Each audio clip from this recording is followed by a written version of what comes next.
You wake up, you check your phone, dopamine spike. You scroll, another spike. You stop scrolling, nothing. You sit with yourself for 10 seconds and the silence feels unbearable. So you reach for the phone again. You are not bored because nothing is happening. You are bored because pleasure has already drained you, and now you need more just to feel normal. This is not laziness. This is not a lack of discipline. This is the inevitable psychological architecture Schopenhauer spent his life exposing. Pleasure does not accumulate. It evaporates, and what is left behind is not peace. It is craving dressed up as boredom. You finish a meal. It was good. 5 minutes later, you are already thinking about the next one. You close a video. Immediately, you are searching for another. You finish a conversation. You check your phone to see who else wants your attention. You are never satisfied. And you've been told this is because you have not found the right goal, the right relationship, the right purpose. But Schopenhauer saw it differently. Satisfaction is not a destination. It is a brief pause between desires. You are not broken. You are operating exactly as designed. And the design is a trap. Let me be clear. You were raised to believe that happiness is the accumulation of positive experiences. Get the degree, get the partner, get the promotion, get the validation, stack them, and eventually you will feel complete. But you have stacked them, and you are still empty. Because pleasure is not additive, it is consumptive. Every time you get what you want, the wanting does not disappear. It shifts, it upgrades, it recalibrates, and within hours, sometimes minutes, you are back to baseline, not grateful, not fulfilled, just scanning for the next hit. You meet someone. The first month is electric. Your phone lights up and your chest tightens. You think about them constantly. Then 3 months pass. The texts are routine. The excitement is gone. You're not angry. You're just flat. And you start to wonder if you chose the wrong one. If maybe someone else would keep the spark alive. But the spark was never about them. It was about the pursuit, the uncertainty, the gap between desire and acquisition. Schopenhauer called this the will, the relentless, blind force that drives you toward goals, only to abandon you the moment you reach them. You are not chasing happiness. You're chasing the temporary relief from wanting. And that relief has a half-life of minutes. Here is what no one tells you. Boredom is not the absence of stimulation. Boredom is the withdrawal symptom of pleasure. You have conditioned your brain to expect constant inputs, notifications, validation, novelty, sugar, noise. Your nervous system is now wired for interruption. So when the interruptions stop, you do not experience calm. You experience a deficit. And your mind interprets that deficit as boredom. But it is not boredom. It is your system realizing it has nothing to feed on. You are not understimulated. You are overstimulated and dependent. Think about last week. How many moments did you sit in silence without reaching for a device? How many times did you eat without a screen? How many conversations did you have without checking your phone mid-sentence? If the answer is 0, you are not living, you are buffering, you are constantly topping off a tank that has a hole in the bottom. And every time you top it off, the hole gets bigger. Schopenhauer observed people doing this in the 1800s. No phones, no internet. Same pattern. Pleasure, boredom, craving, repeat. The tools have changed. Psychology has not. Most men will hear this and do nothing. They will nod. They will agree in theory. Then they will open another tab. Swipe again. Order again. Explain again. They will stay in the cycle because the cycle is comfortable. It is not satisfying, but it is familiar, and familiar suffering beats uncertain discipline every time. If that is you, leave now. This is not for you. But if you are starting to see that your boredom is not random, that your dissatisfaction is not bad luck, that your inability to sit still is not a personality flaw, but a conditioned response, then stay. Because in the next few minutes, I am going to walk you through the exact mechanism Schopenhauer identified. And once you see it, you cannot unsee it. Put your phone face down. Do not pause this. Do not check a message. If you cannot sit through 10 minutes without distraction, you have already proven the point. You are not in control. Your nervous system is, and your nervous system has been hijacked by a dopamine economy that profits from your inability to be still. If this hits you, write, "I am the strategist," once in the comments, just to mark the day your mindset changed. Now let me show you how this plays out in real time. You are at work. You finish a task. It took 2 hours. It was difficult. You solved it. For 30 seconds you feel good. Then the feeling fades, and instead of sitting with completion, you immediately open Slack, check email, scroll LinkedIn, refresh something, anything. You do not celebrate the win. You do not absorb the progress. You skip straight past satisfaction and go looking for the next dopamine source. Why? Because your brain has learned that completion is not the reward. The hunt is. The notification is. The next thing is. You have trained yourself to dismiss your own victories as boring. Schopenhauer said that life swings like a pendulum between pain and boredom. You want something. That is pain. You get it. That is brief relief. Then you are bored. Then you want again. The pendulum does not stop. And you have been conditioned to believe that the solution is better goals, bigger wins, more pleasure. But that is like drinking salt water to cure thirst.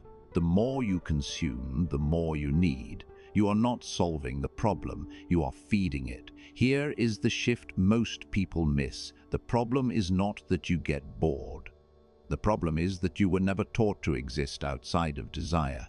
You do not know how to sit in neutral. You do not have a baseline that is not craving. So every moment that is not intensely pleasurable feels like punishment. And you interpret that feeling as a signal that something is wrong. You need to fix it, to fill it, to swipe it away. But nothing is wrong. You are just sober. And sober feels like boredom when you have been high for years. Let me give you another example. You are texting someone. They reply fast. You feel seen. You reply. They reply again. You are in a rhythm. Then they stop. 10 minutes pass. You check the chat. Nothing. You feel a pull. A low-grade anxiety. Why did they stop? Did you say something wrong? Are they talking to someone else? You are not worried about them. You are concerned about the interruption in your dopamine drip. The conversation was not meaningful. It was just motion. And when the motion stopped, you felt the void. That void is not loneliness. It is a dependency. Schopenhauer understood that desire is endless.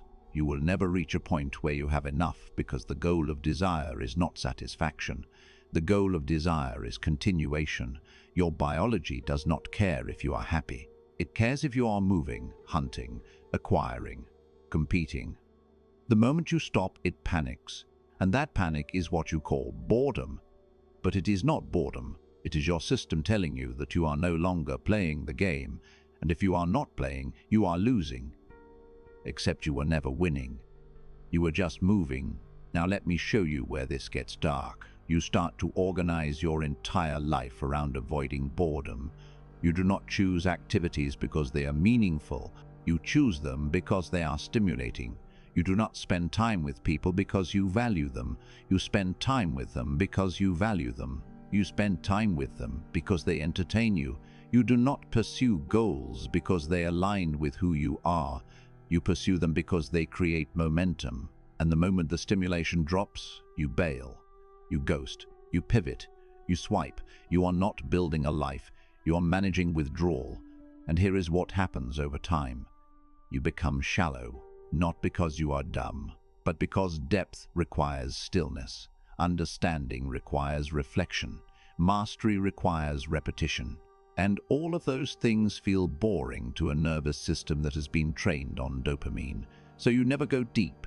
You never build anything that lasts. You never develop the ability to sit with difficulty without distraction. You stay on the surface, skimming, sampling, never landing.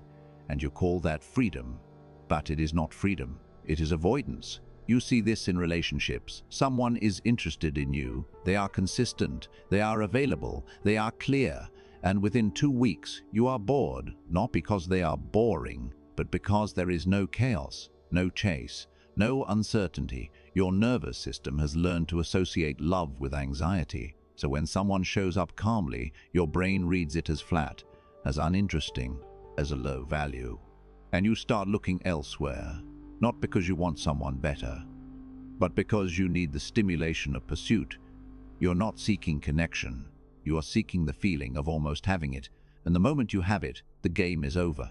So you sabotage, you withdraw, you create distance, not because you are toxic, but because your dopamine system cannot function in stability.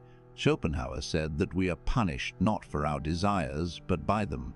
You think you are chasing pleasure, but pleasure is the leash. Every time you indulge, you tighten it. Every time you give in, you train yourself to need more. And the more you need, the less you enjoy. You are not living, you are maintaining. And maintenance feels like dying when you have been told that life is supposed to be a highlight reel. Here is what most people do. They try to fix boredom with more pleasure. They upgrade the dopamine. Better food, better sex, better content, better everything. And for a moment it works. The new thing feels good. But within days, sometimes hours, the latest thing becomes the baseline. And now you need something even better to feel the same level of okay. You are not climbing, you are inflating. And inflation does not stop until you pop. Let me be specific. You used to enjoy everyday conversation. Then you got used to texting. Then you got used to sexting. Then you got used to sexting. Then you got used to nudes. Then you got used to video. Now an everyday conversation feels like nothing. It is not that the conversation lost value. It is that you recalibrated your threshold. You raised a floor, and now everything below that floor feels like deprivation. You did this to yourself, and you can undo it, but not by adding more. By subtracting.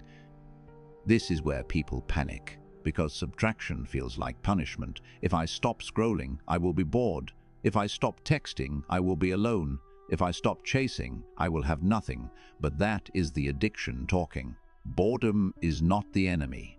Boredom is the reset. It is your nervous system recalibrating. It is your brain learning that stimulation is not the same as meaning, and meaning does not announce itself with a notification. It builds slowly, in silence, in repetition, in the spaces between dopamine hits. Schopenhauer did not say to avoid desire. He noted, see it clearly. Understand that desire is a mechanism. It will tell you that the next thing will finally be enough. It is lying. The next thing will feel suitable for a moment, then it will fade, and you will be right back here, wanting again. Unless you interrupt the cycle, and interruption does not mean replacing one desire with another, it means sitting in the gap without filling it. Here is what that looks like. You finish something. You do not immediately start something else. You sit, you do nothing. You let the silence exist. Your mind will resist. It will tell you this is a waste of time and that you should be productive, that you are falling behind. Ignore it. That voice is not wisdom. It is conditioning. You have been taught that stillness is weakness, that rest is laziness, that if you are not moving, you are losing. But that is the game talking, and the game is designed to keep you running until you collapse. You are sitting with someone. The conversation pauses. You feel the urge to fill it, to check your phone, to say something. Anything. Do not. Let the pause exist. Let the silence sit. Most people cannot do this. They panic. They interpret silence as rejection, as awkwardness, as failure. But silence is not empty. It is full. It is where presence lives, and presence is the only thing that is not boring.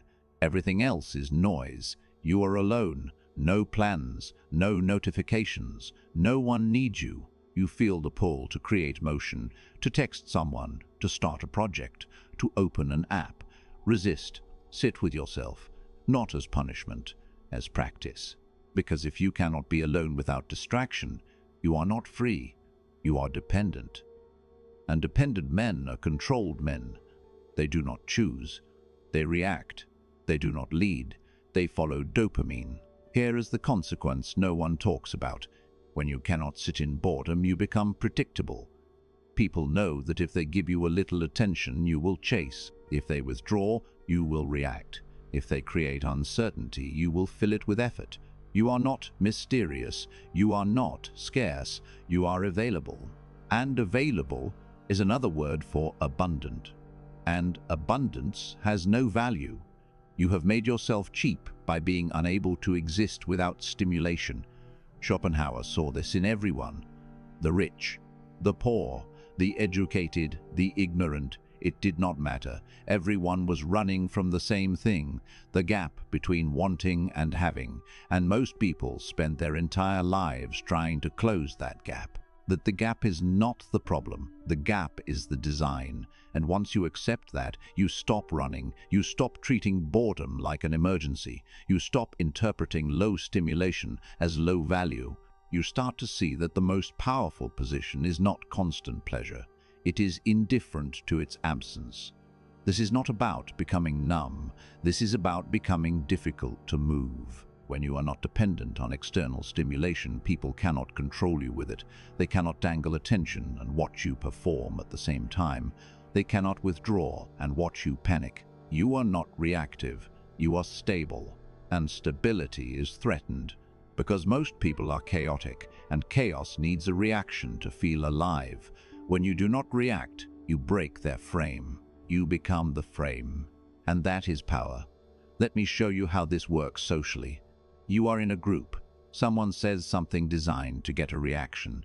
A joke at your expense. A test. A probe. Everyone is watching. The default move is to respond, to defend, to explain, to laugh it off. But that is accepting the frame. You are now playing their game, on their terms, in their court. Instead, you do nothing. You do not react. You do not engage. You let it sit. The silence becomes uncomfortable, but not for you, for them. Because they threw something, expecting a return. And you gave them nothing. Now they are holding the weight. And they do not know what to do with it. This applies everywhere. Someone is late. You do not text asking where they are. You just leave. Someone cancelled at the last minute. You do not reschedule. You go silent. Someone is playing games. You do not call it out. You just disappear. You are not being petty. You are being unreactive. And unreactive is uncontrollable. People are used to effort, to explain, to chasing. When you remove those things, they do not know how to place you, and what people cannot remember, they respect. Here is what happens when you master this. You stop being bored, not because your life becomes more exciting, but because you stop needing excitement. You stop interpreting low stimulation as a problem. You start to see that most of what you called boredom was just your system begging for dopamine. And once you stop feeding that system, it quiets. And in that quiet, you find something most people never experience. Clarity. You start to see what actually matters, and most of what you were chasing does not. Schopenhauer said that life is suffering, but he also said that the wise man does not seek to escape suffering. He aims to stop amplifying it. And you have been amplifying it. Every time you chase pleasure to avoid boredom, you make the boredom deeper. Every time you react to low stimulation with panic, you train yourself to need more. You are building your own prison, and the bars are made of dopamine. So here is the play. Start small. Sit for 5 minutes without your phone. Do not meditate. Do not optimize it. Just sit. Let your mind do what it does. Let the boredom come. Let the anxiety surface. Do not fix it. Do not fill it. Just observe it. You will notice something. The feeling does not kill you. It does not even last. It peaks. Then it fades. And on the other side of it is not misery. It is calm. Do this daily. Extend it. 10 minutes. 15. 20. You are not trying to become a monk. You are trying to prove to your nervous system that low stimulation is not dangerous, that you do not need constant input to survive, that boredom is not an emergency. And once your system learns that, everything changes. You stop being controlled by notifications. by texts, by other people's availability. You stop organizing your life around avoiding discomfort. You start organizing it around what you actually want. And what you actually want is not more pleasure, it is less noisy. Here is the fundamental shift. You stop seeing boredom as the enemy. You start seeing it as information. When you are bored, it means you are sober. You are not distracted. You are not numbing. You are present. And presence is where all real decisions are made. You cannot think clearly while you are overstimulated. You cannot evaluate your life while you are drowning in dopamine. You cannot build anything meaningful while you are addicted to motion. Boredom is the pause that lets you see what you have been running from. And most of the time you have been running from yourself. Schopenhauer spent his life watching people suffer because they could not stop wanting. He did not tell them to enjoy better things. He told them to see what they want for what it is, a mechanism, a biological drive, not a command. You do not have to obey it. You do not have to feed it. You can observe it, acknowledge it, and let it pass. This is not suppression. This is not suppression. This is mastery. And mastery does not look like control. It looks like indifference. Most men will not do this. They will hear it, agree with it, then go back to scrolling, back to chasing, back to filling every gap with noise, and they will stay exactly where they are. Bored, distracted, dependent, controlled. If that is you, fine. But do not lie to yourself. Do not call it balance. Do not call it living. You are buffering, and buffering is not life. It is maintenance. But if you are done maintaining, if you are done being moved by every notification, every withdrawal of attention, every moment of low stimulation, suppose you are ready to sit in the gap without filling it, to be alone without distraction, to exist without needing constant proof that you matter. Then start now, not tomorrow, now. Put the phone down, sit, do nothing, let the boredom come, let it wash over you. And on the other side of it you will find something most people never experience. Yourself, unfiltered, undistracted, unavailable. This is not motivation. This is not inspiration. This is reality. Pleasure will always turn into boredom. Desire will always reset. The pendulum will always swing. You cannot stop it, but you can stop being controlled by it. You can stop interpreting every low moment as a crisis. You can stop filling every gap with noise. You can stop running, and when you stop running, you stop being prey. Schopenhauer was not pessimistic. He was accurate. And accuracy is only depressing if you were lying to yourself. Suppose you were pretending that the next thing would finally be enough. It will not. It never was. And once you accept that, you stop chasing, you stop performing, you stop needing, and that is when you become dangerous. Not because you are aggressive, but because you are unavailable, and the only position that holds value is unavailable. So here is your move. This week, do not chase, do not initiate, do not fill the silence, do not explain yourself, do not react, just exist. Let people wonder, let them wait, let them come to you or let them leave. It does not matter. What matters is that you stop being the one who needs the interaction more. Stop being the one who cannot sit still. Stop being the one who is always available. Become the gap. Become the silence. Become the thing people have to earn access to, and watch what happens. You will not suddenly be happy, but you will be free. And freedom is not pleasure. It is the absence of needing it. That is the game. That is the frame. That is power.